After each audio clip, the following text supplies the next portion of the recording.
Two men journey to the bars and restaurants of Scandinavia to find amazing beers, always with the same question. Hey, what's on tap? It's time to find out.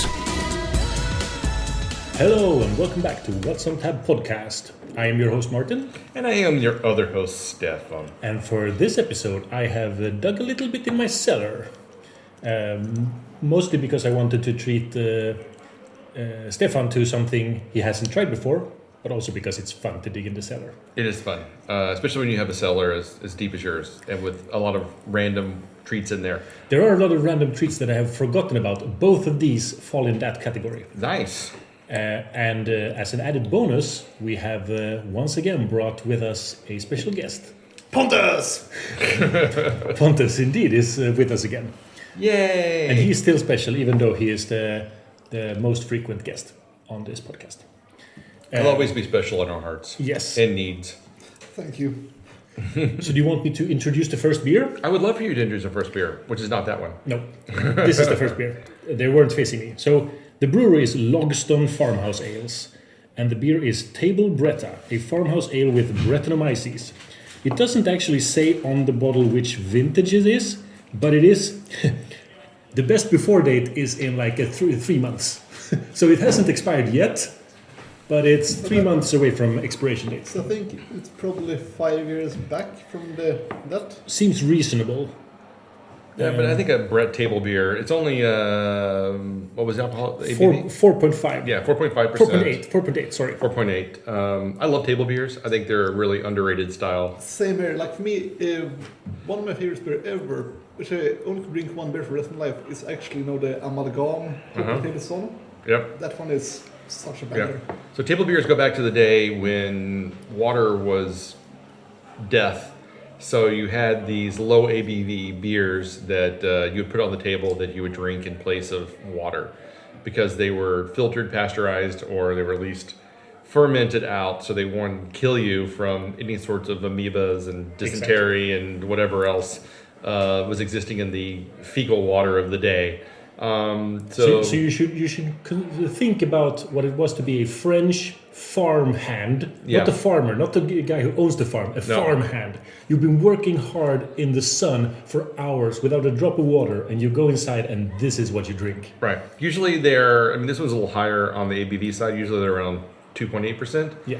But so this is 4%, a little higher. Maybe this is like a dinner beer. It's almost 5%. Yeah. So, but it would still be something that you would drink every day, that you would, use to replenish yourself at the end of the day. And this one actually contains, I see from here, pear juice. Oh, nice. It says pear juice? Yeah. It does include pear juice.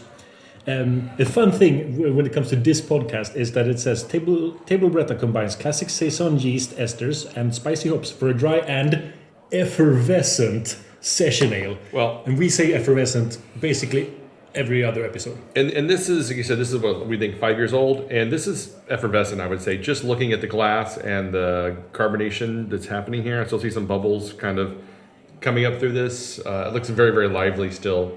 I'm super excited about this. I love a good Brett beer, and this smells saison in the way that you want a beer to smell saison. Yeah, it's really, really dry, a bit funky, but you get the crispy, like the old hay crispness to it. Yeah, a little bit of like citrus notes in the nose, a little bit of that farmhouse funk that you kind of want to get. So this and then the color is just it's very it's almost champagne-like when you look at the bubbles as they cascade up through the liquid. It is beautiful. I think we were lucky with my pour because near the opening of the bottle, there's this thick cake of yeast gunk, and we got none of that in our beers. Yeah, it looks absolutely beautiful. Yeah. All right, well, cheers, guys. Cheers. We know because you ate that part before.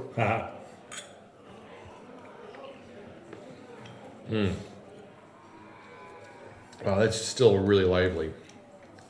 I think it's lost a lot of carbonation for the years. It's dry and peppery. Yeah, I mean, which is a saison characteristics that you would expect. I think the pear juice gives it a little sweetness still, but sometimes with pear it can be a little too sweet, like almost like too sugary. Yeah. But I think the bottle has done a really good job of processing out those sugars at this point.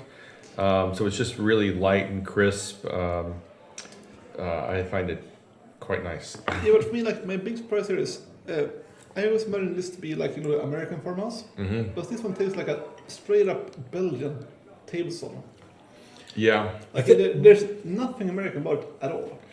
My experience with Logsdon is that they are quite faithful to the old styles, but I think the age might have something to do with it. I feel like the age is really playing into this beer and making it a much lighter. Like the carbonation is still there. I think it's still really nice, but I think if it had been like 3 years ago, it would have the carbonation would have just pulverized the beer and just made it foam in your mouth. But this is more, like you said, more like a brut champagne kind of. But I say this reminds me a bit like the older DuPont bottles, like the ones that like 5-6 years or even more on them. Like you get like this old, funky barnhouse kind of Belgian feeling to it. And I wasn't expecting that at all. Like I was expecting like the newer American style. But so this is a good surprise to go back to the roots of what it's supposed to be. Yeah, this is a beer I could drink all night. This is really, really nice. I was just going to say, it's very mellow and subdued in its flavor, but it's extremely drinkable. Oh, yeah. I mean, I feel like there's just a lot going on here that it doesn't overwhelm you. Carbonation just light and fun. It's a little dry in the finish, so it kind of makes you want to go for a little bit more every time you drink it. Because the sweetness is there, but it's not cloying like I think it could have. I think 5 years ago, the experience would have been very, very different. I think so too. But I think this is aged out beautifully. Can I challenge you with the next sentence on the back of the bottle? So first, bottle re-fermentation with select saccharomyces and brettanomyces yeast allow this beer to be enjoyed now, or grace your table with greater complexity in the future. Do you consider this a complex beer? Yes and no. Yeah, like I said, it isn't like complex like a lambic and that kind of stuff, but you got layers of tastes. Yeah. But you don't have it like there's the first sip you get and the aftertaste that leaves in your mouth. Like this one is like it's more straight on, but you have many layers at the same time hitting you in the face. And I would say the experience is different. The carbonation is working in a way that it works on a couple of different levels.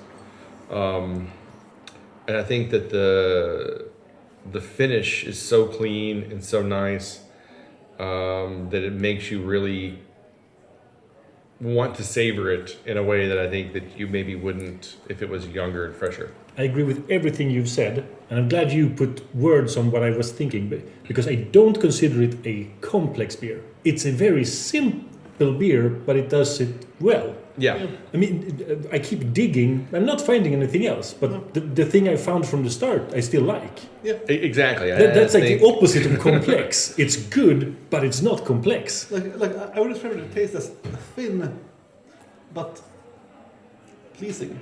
Yeah. Right. I mean, if you're just going on pure mouthful alone, it is a little thin, a little watery, but like again, the sugar balance keeps it to where it's just enough, and the carbonation is just at that spot where it's light and, like you said, effervescent, a little fruity, and then you finish it and it's just dry and just really there's a lot of notes happening on your palate afterwards, and you're like, oh man, that was so good. I just want to drink more of this. Thin and pleasing. Yeah. Yep. So what's the rating?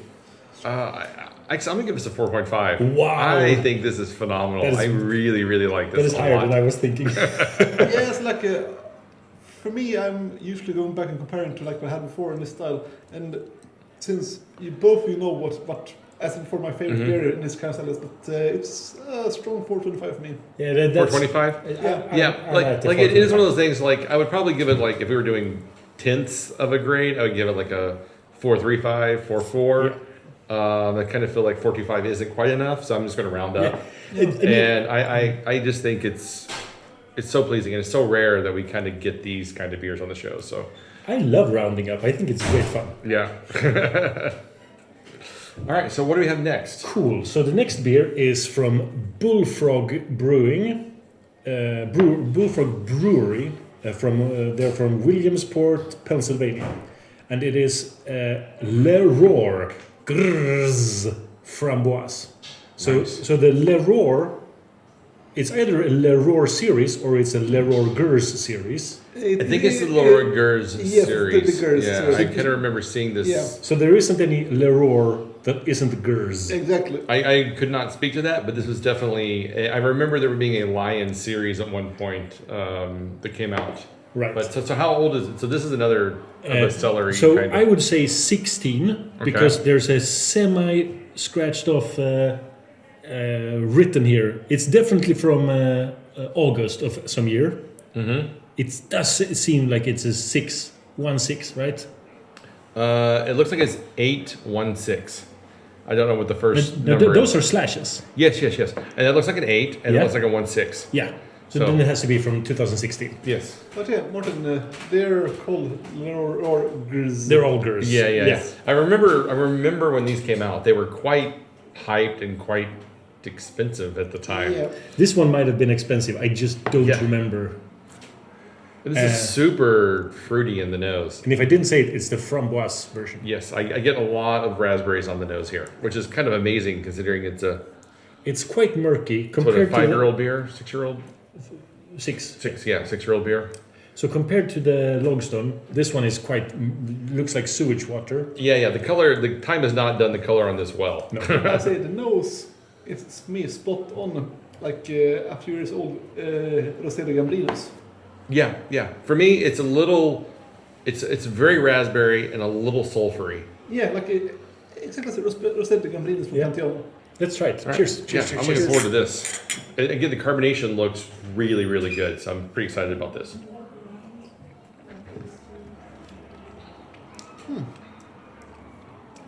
I get what you mean with sulfury. Yeah. It's kind of watery. No, I wouldn't say water. I was expecting something else. I was expecting a lot more funk to it. But like there's.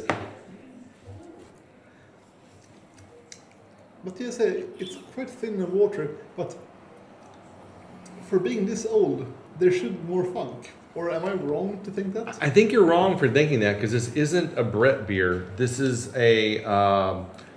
It's more like a lambic kind of style, but lambic with 6 years old, they have funk 9 or 10 times.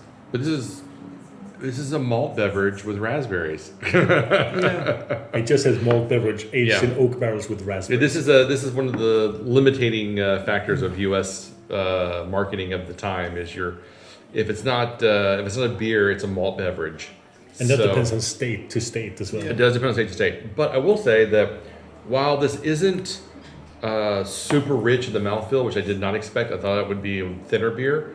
I will say that there is a bit of a raspberry jamminess coming through that was quite nice. And the raspberryness isn't too artificial. That can really kill a beer for me. That is true. I think the carbonation amps up the tartness, but it's not mouth puckering tartness. It's just kind of a hit you in the back of the throat kind of. I think, and for me, it's a little light. But Pontus looks like he just sucked on a sour lemon over there.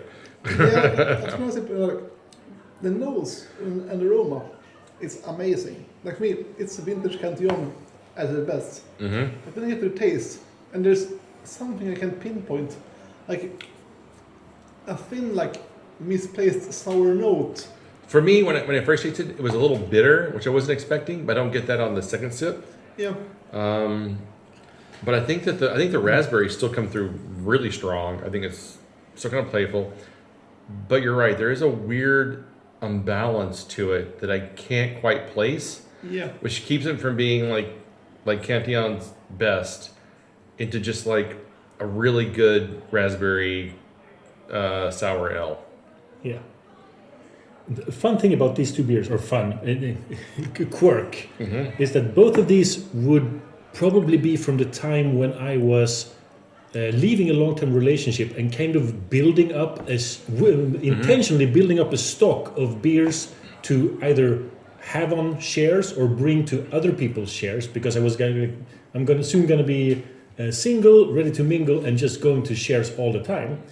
Building up a stock. Wait, how did that work for you? I were you never- hitting a lot of like random bottles? So No. in your early single life, were you just like, Man, it's just nothing but bottle shares for days. It's nothing but loose women and bottle shares, and I'm just ready to get out there and hit that.